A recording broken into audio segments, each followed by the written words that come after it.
The Honorable Chief Justice and Associate Justices of the Supreme Court. The House will come to order. The Senate will come to order.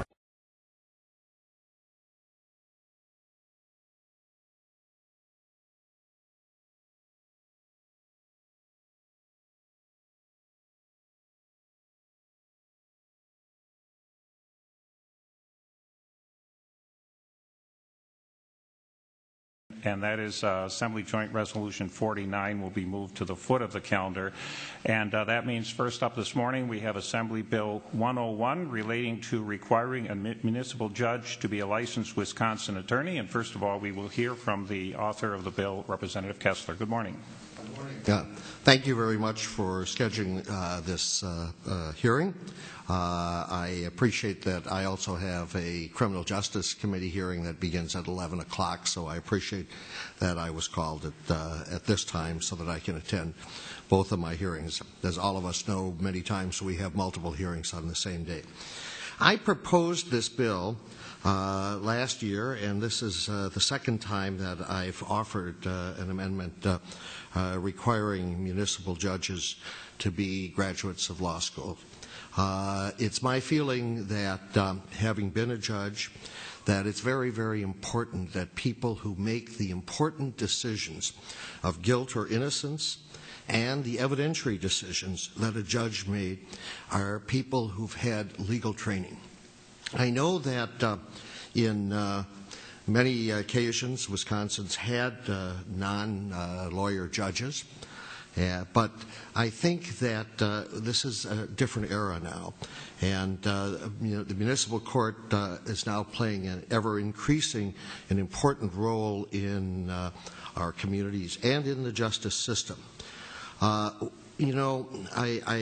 put out, when I looked at this bill, I looked at how are other professions that are handling significant matters, what training is required there.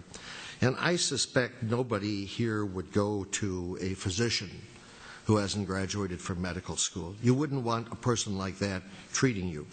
You wouldn't go to a chiropractor who hasn't had training in chiropractic school. You wouldn't go to a dentist who didn't graduate from a dental school.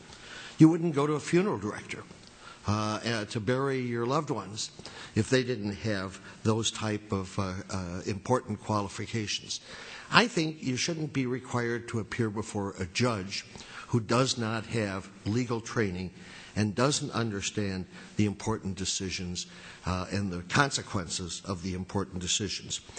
Now, I know people are going to argue municipal courts only deal with ordinance matters and that supposedly that isn't as consequential. But when I was a judge, I had access in the NCI reports of people's prior records, including their convictions in municipal court. Those were admissible, and those were factors that I took into consideration when I had to sentence people.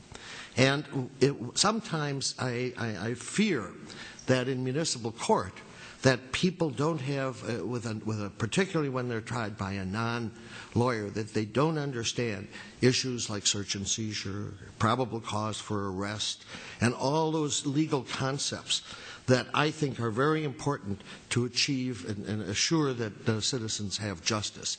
And for that reason, I think it's important that we have people who are judges and exercise the power of being judges, be persons who are trained in law and graduate of law school.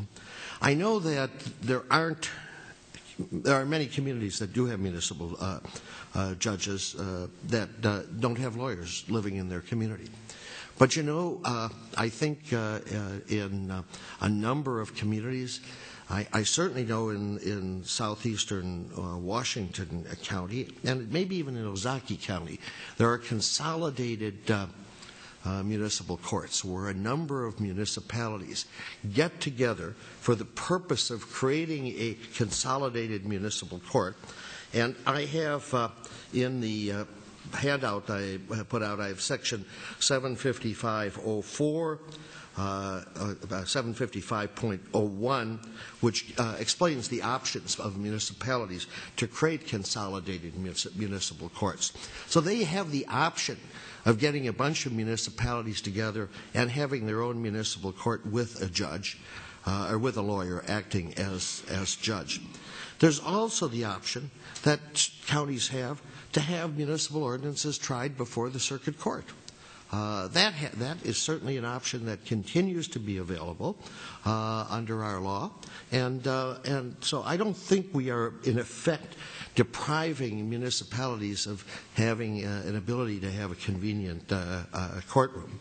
Our neighboring states almost all require that judges be lawyers.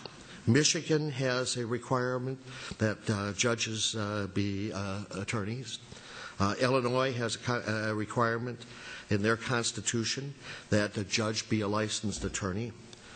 Minnesota had a very interesting statute that said basically that judges must be qualified in the law, and we managed to look up the debate from the 1857 Minnesota Constitution, where it was spelled out in a series of questions that were asked during their constitutional convention, and I've highlighted those in the material that I had, that the judge must be an attorney at law. Iowa is the only state that has magistrates that don't have to be qualified as attorneys, but all the rest of their judges must. And I think that Wisconsin is anachronism. The current law is anachronism, and I urge the committee to recommend the adoption of this law. It's not to protect judges, it's to protect citizens. Well, thank you for your testimony, Representative Kessler, and also for the very thorough printed material that you passed out to committee members. I would just ask, have you actually heard any complaints from anyone relative to, say, more complaints coming from courts where the municipal judge is not a licensed attorney as to compared where they are? Well, the biggest issue that's ever been discussed that in discussions I've had with people, particularly attorneys and sometimes citizens, that the municipal judge who's not an attorney just does what the city attorney wants or just does what the local police department wants. And they're afraid to exercise independent judgment during the hearing, that they tend to be persons who follow the lawyer or the law enforcement officer who deals with them most frequently. Most of these courts meet one night a week or one every night every other week, and there's usually a city attorney present, there's usually a police officer present, and they sort of handle the calendar. And it was the fear that they just do automatically what the law enforcement or city attorney wants. They don't exercise the independent judgment if they're not confident enough as to what the independent judgment ought to be. And the cases, you know, municipal judges who are not licensed attorney, do they tend to come from certain backgrounds? Where would most of them come from? You know, I'm going to have to defer that question to other people. I know years ago when the issue first came to my attention, I was still in college, and a friend of mine was running for municipal judge in the town of Fitchburg here in Madison. And we discovered that the municipal judge was the wife of the local implement dealer in Fitchburg. Mrs. Haight, I think, had her, my memory comes back, was the wife. So she was just a local citizen without any training. But I suspect a number of them may be retired police officers and sometimes just active citizens. Other questions from committee members? Representative Hebel? Thank you, Mr. Chair, and thank you, Representative Kessler, for your testimony. And also, I also want to compliment you on the information you provided. It's very thorough. Do you have do you know the number of municipalities where we have judges like this in the state of Wisconsin? How many there are? I should have also found that information, that I didn't. I can't answer that. Do you know the percentage of those courts here in Wisconsin that have non-lawyers as judges? No, I do not. I think the majority of municipal judges have non-lawyers as judges. Majority have non-lawyers? Yeah. Okay. Actually, we have a written testimony from Kurt Wisniewski of the Wisconsin League of Municipalities, and in his written testimony he says 116 out of 239 municipal judges in Wisconsin are lawyers, so it looks like roughly half. You hit it almost right on the head, 239, so even though you didn't know the answer, you're well informed in that area. We do have the League of Women Voters are in support of your bill, and then we have and I believe they're going to be testifying today. I don't think. Or no, is there one other person testifying? Oh, okay. All right. And I see the League of Wisconsin Municipalities are against it. I assume that the main concern they have during these tough economic times would be financial. Just the idea of and having their courts, according to theirs, it would go to circuit court as opposed to a municipal court. Can you respond to that? I think they can create consolidated municipal courts. That's, I mean, certainly in western Waukesha County, there's a court that sits in Oconomowoc. In Germantown, and I think it may include Cedarburg. I can't say that for sure. There's a consolidated northwest suburban municipal court where lawyers are the judges. And so I know there's a number of places where municipalities have consolidated, and that's a way of avoiding having to go to circuit court. You can get, Ladysmith can consolidate with all the towns around it to avoid the circuit court. Certainly in Sparta or Toma, you can have a consolidated court with the city and the municipalities and townships around it. There are ways to avoid having to travel to the county seat to have your cases heard. Thank you, Representative Kessler. Thank you, Mr. Chair. Any other questions from the committee? Seeing none, thank you, Fred. Next up, we have Joanne Eyring of Brookfield, also of the Wisconsin Municipal Judges Association, who will be speaking against Assembly Bill 101. Good morning. Good morning. I'm Joanne Eyring. I'm from the town of Brookfield. I'm here representing the Municipal Judges Association. I'm president of the association. And the association is not in favor of this bill, and I'm here to address what our concerns are. Some of these had been brought up by Representative Kessler. I'm going to start with not every community has an attorney in said municipality or an attorney that is interested in filling that position. Salaries are low, and I think as far as attorneys in some of these municipalities are, they would prefer to appear in court versus be the judge in that court, which would then preclude many municipalities, especially in the northern part of the state, from having a municipal court and retaining local control over the judicial function of government. This in turn would require these cases to be sent to circuit court at a higher cost of prosecution by these municipalities. I understand that he talked about consolidation of courts, which, yes, we do have some multi-jurisdiction courts, but again, there is no local control there. If you have, say, 10 municipalities in one court, not everybody believes in that system. So this would be very disruptive to the system, since approximately 50% of municipal judges in the state are not licensed attorneys. However, all of the judges are required to attend yearly trainings offered through the Office of Judicial Education. All new judges are required to attend an extensive 4-day training, and at this time they are all assigned a mentor, a senior judge, who is available to them whenever the need arises.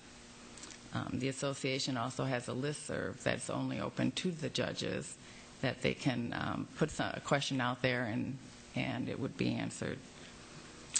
Most importantly, each municipality who desires to have their judge be a lawyer, a licensed attorney, has the option to create an ordinance making that a mandate. I understand that there's no disproportionate volume of complaints to the Judicial Commission for non-attorney judges as well. I'm a non-attorney. I've been a judge in the town of Brookfield for 20 years, over 20 years. I created the court. I've had opposition by attorneys many times. My community apparently prefers a non-attorney judge. There's also an appeal process in place if somebody feels that they haven't been treated correctly in their court. He brought up, Mr. Kessler brought up the physician. No one would go to a doctor if they were sick. Well, people do go. They go to nurse practitioners. These are choices people make. There are different. Now, do you have a choice of getting a municipal judge that's an attorney or not an attorney? There is that substitution, right to substitute also in place. That's all I have to offer. Well, thank you for joining us today and for your testimony. And how do you pronounce your name? Is it Eyring? Eyring. Eyring. Well, thank you for your testimony, Ms. Eyring. The way I see Representative Kessler's bill written, and he's not here right now, it seems like it would. Oh, he is. Oh, there you are. Your bill would take effect for new appointments going forward. Municipal judges who were in place would not be affected by this. Is that correct? Well, I was trying to see if we could work out some way to reasonably affect the transition. So I guess I would ask if it were going forward, how much turnover is there in the municipal judge field? I mean, is it something like you say you were a municipal judge for 20 years? Is that pretty typical that the judges stay in place that long, or is there more turnover? I can't answer that overall. I think generally most of the judges have been judges for many, many years. It's recently that there's been somewhat of a turnover, but I think as a whole they're pretty much stabilized. Other questions from the committee? Representative Feeble? Thank you, Mr. Chair, and thank you, Joanne, for your testimony. Currently, all municipal judges are elected in the state, Correct. And that's a 4-year term? Correct. It just turned 4 years. I think there are some that they can petition to have a 2 or 3 year term. That's just changing the 755-800. That's fine. And then with regards to the local municipalities have the option to create an ordinance for requiring the judge to be a lawyer. Do you know if any municipalities have exercised that option? Well, there are municipalities that require them to be lawyers. In my area, I can name the City of Brookfield, I know West Dallas, City of Milwaukee, but there are a number of them that do require. In terms of percentage of the municipalities, you think there's 10% that require an attorney to be a judge to be an attorney? Better here to answer that would be Carla Baumgarter from Judicial Education. I don't have that answer. No problem. Thank you very much for your testimony. I appreciate your work. Thank you. You're welcome. And, Can I just add one more thing? The sure. changes to 755-800 were created by lawyers and non-lawyers. So it's not just lawyers that are qualified to do the work. Thank you. Okay. Thank you. Let's see, we have someone from Judicial Education. Did you want to comment on that question? The question about how many require that they be attorneys? Yeah. That information isn't a part of our database, which just from being in the position for approximately 10 years, I can tell you that it's usually the larger municipalities that have that requirement, and smaller communities do not, simply for the reason that they don't have the pool to draw from that the larger ones do. I would say it's at least 10%, but I certainly don't think it's probably more like 15 or 20 have exercised that. May I May I ask her? Would you mind? Could I ask you one other question? And that deals with Joan testified to the fact that there's not any more significant number of complaints, whether they're lawyers or non-lawyers as judges. Are there a significant number of complaints with regards to municipal judges in the state? And if so, is that fairly a fair representation of the percentage of lawyer and non-lawyer complaints? Actually, percentage-wise, there are less complaints against municipal judges than circuit court judges. And when you look at the fact that the municipal courts are really the people's courts, the ones that really have the most face-to-face contact with people, we require that there be an ethics portion in each of our seminars. We put on 4 to 5 a year for the municipal judges. And Jim Alexander from the Judicial Commission does come and speak with us, and he always gives us what he refers to as a report card. And he's always quite pleased with our report card for the municipal judges. Thank you very much. Thank you. And Attorney Baumgartner is from the Office of Judicial Education here to answer questions today, so maybe we'll be able to stump you before the hearing is over. Next up, we have Derek Mosley, also from the Wisconsin Municipal Judges Association, who will be speaking against Assembly Bill 101. Good morning. Good morning. As an attorney, I take offense to using the microphone, but I'll use it if I have it here. My name is Derek Mosley. I'm the Chief Judge of the City of Milwaukee Municipal Court, and I am one of 4 full-time municipal court judges in the state. Myself, my 2 colleagues, Judge Phil Chavez and Judge Valerie Hill, as well as the City of Madison's Municipal Court, Dan Coble, who's present as well. I just want to touch on a couple of points. I wasn't actually scheduled to speak, but I just want to clarify a couple of issues, and I think Joanne did an excellent job. The first one being Chapter 755 and 800, which was referenced by Representative Kessler in regards to consolidated courts. He referenced that. That legislation was actually drafted by lawyers and non-lawyers. So, I mean, yeah, we're able to draft the legislation, but not able to actually enforce legislation is what's actually being proposed here. We're a pretty tight-knit group as far as the association is concerned because we have those 2 lawyers and non-lawyer components. There's also mention of Illinois, Michigan, and Minnesota as far as the judges not being elected or not being attorney judges. Illinois doesn't have a municipal court system like we're familiar. I'm from Illinois originally, and they don't have a municipal court system like we have here. So it's kind of like comparing apples and oranges. They're not the 2 types of systems. They're all kind of handled within a magistrate court or handled within their circuit courts. For instance, I could tell you for a fact that if something like that happened in Milwaukee, the Milwaukee County Circuit Court would not want to handle the 145,000 cases we handle in municipal court in Milwaukee.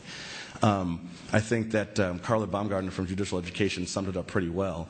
The fact that there haven't been any more complaints in regards to municipal court judges as opposed to circuit court judges, especially considering that we are a court which is the people's court. The vast majority of citizens within the state of Wisconsin have their contact in municipal court. Everything from parkings to speedings to disorderly conducts, retail thefts. Those are the vast majority of people that come through the courts. The people that come through the county courts they're defendants and they're also more serious offenses. So I think that the fact that we deal with the most majority of citizens in the state and we don't have that many complaints against us is also noteworthy. I brought the example of one location that I'm familiar with, and that's there's a municipal court in a town in northern Wisconsin called Boyceville is the name of the town. And in Boyceville, there's absolutely no attorneys that live within that jurisdiction whatsoever. The municipal court judge, who's the judge there, is actually a probation officer, has been a probation officer for a long period of time, and also runs that municipal court. So legislation which would require all the judges to be attorneys would have an adverse effect on Boyceville because it's a community that generates some type of financial monetary gain from the municipal court, and having that court kind of siphoned out to a multi-jurisdictional court would have to share money with the county, would have to share money with other jurisdictions, which I don't think is appropriate as well.